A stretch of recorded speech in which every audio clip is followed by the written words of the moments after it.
জমিদারের বাচ্চা বিড়াল সাহেব পটি করিচ্ছে, ঘুমাচ্ছে, খাচ্ছে, দাচ্ছে, অকাম করিচ্ছে, ভাঙচুর করিচ্ছে, ক্ষতি করিচ্ছে, কোনো সমস্যা নাই। ঘটনা হচ্ছে এখন আপনারা এই ভিডিওর মাধ্যমে বুঝা পাবেন। কি তুমি টেবিলের উপরে কি চিফ গেস্ট?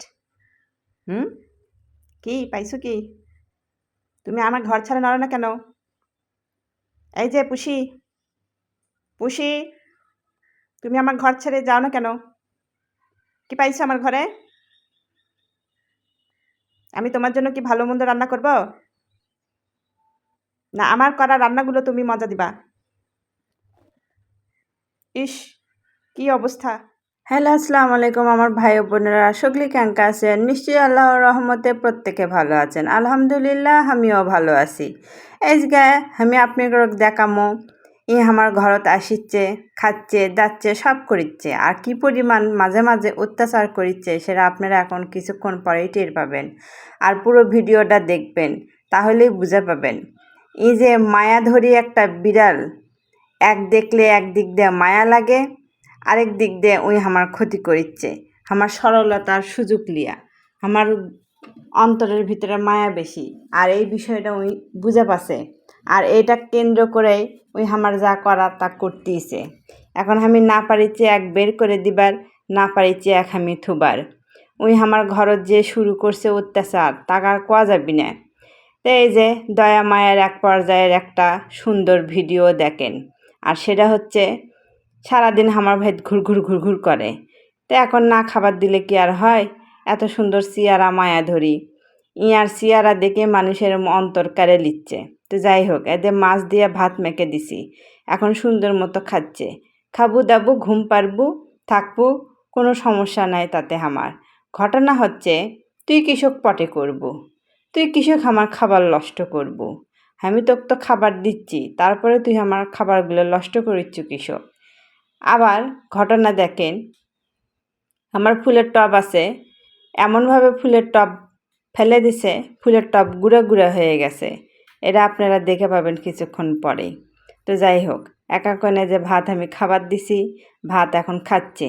খেয়ে দেয় এখন জমিদারের বাচ্চার মতন চাউলের ড্রামের ওপরে এখন ঘুমাবি দেখেন। আহারে কি সুন্দর ঘুম! এত সুন্দর ঘুম, ইনকা ঘুম আমি জীবনেও কাকু দেখিনি, যে মুখ দিয়ে পোকা ঘুরে বেড়াচ্ছে, এত অচেতন হয়ে গেছে ঘুমে। তো যাই হোক, এখন আমি ঘর থেকে বের করে দিছি, মনের দুঃখে কষ্টে দেখেন ফুলের টবের ওপরে শুতে আছে। এখন হামাক যে দেখিছে টের পাছে, টের পায়ে উই এখন বেড়ে যাবি। তো বেড়ে যাবি ভালো কথা, শিকারির চোখ তো শিকারির দিকেই থাকবি, তাই না? তো এর চোখ এখন গেছে কোন দিক সেটা আপনারা এখন ভিডিওর মধ্যে দেখেন। ওই যে দেখে পাচ্ছেন বেজি, তো বেজির দিকে গেছে ওর চোখ। তো তুই কি বেজির দিক তাকালেই কি বেজি তোকে ধরা দিবি? তো যাই হোক, পরে আবার ঘুরে আসছে আমার ঘরত, আমি জানি না। তো এই যে এখন এই পলিথিন লিয়ে করবি ওই খেলা। ওই এখন পলিথিনের ভিতরে গন্ধ শুঙা পাছে গোস্তর, ওই এখন মনে করছে এই পলিথিনের ভিতরে হয়তো গোস্ত থিয়ে দিছে আমার গেরস্ত। তা আমি কি আর এত বোকা, ওই গোস্ত থিয়ে দিই পলিথিনের মধ্যে? তো পলিথিনের ভিতর থেকে গোস্ত কোনা বাইর করে নিয়ে থুয়ে দিছি। ওই এখন এদের খাবার খুঁজে বেড়াচ্ছে, খাবার খোঁজার ফাঁকে একসময় খাবার খাবিও, তারপরে আবার পলিথিনের ভিতরে কি করে আপনারা আবার টের পাবেন।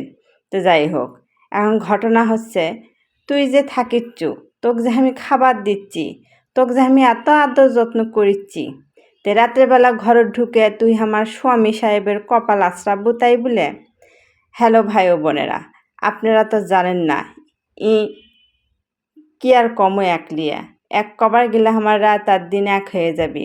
আমার স্বামী সাহেব রাত্রেবেলা ঘুম পাড়িচ্ছে ভালো কথা, ই না কি করিছে জানেন? মশারির ভিতর দিয়ে পাও কোনা ঢুকে দিয়ে আমার স্বামী সাহেবের সেই কপাল আছড়িছে।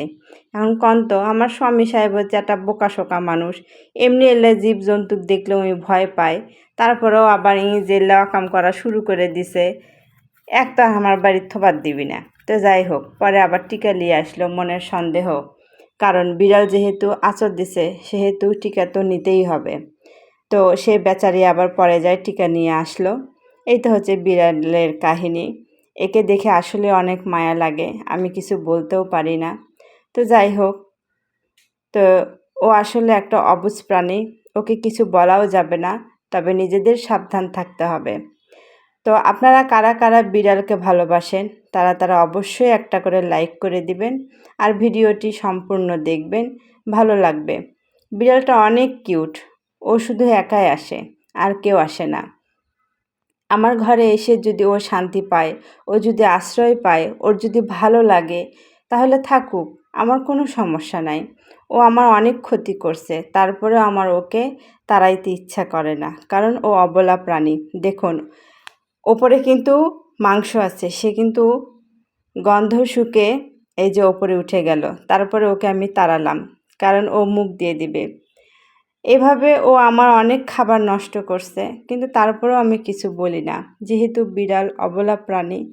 তো যাই হোক, যারা বিড়ালকে তাড়ান তারা আর বিড়ালকে মারবেন না, তাড়াবেন না, কারণ বিড়াল একমাত্র প্রাণী যে আমাদের হজরত মুহাম্মদ সাল্লাল্লাহু আলাইহি ওয়াসাল্লামের কাছে খুব সযত্নে ছিল, বা নবীজি এই বিড়ালকে কোলে বসে আদর করছে, বিড়ালকে অনেক ভালোবাসছে। তাই আমাদেরও উচিত এই বিড়ালকে অনেক ভালোবাসা। সে যত ক্ষতি করুক না কেন, আমাদের সাবধান থাকতে হবে। তো সবাই ভালো থাকবেন।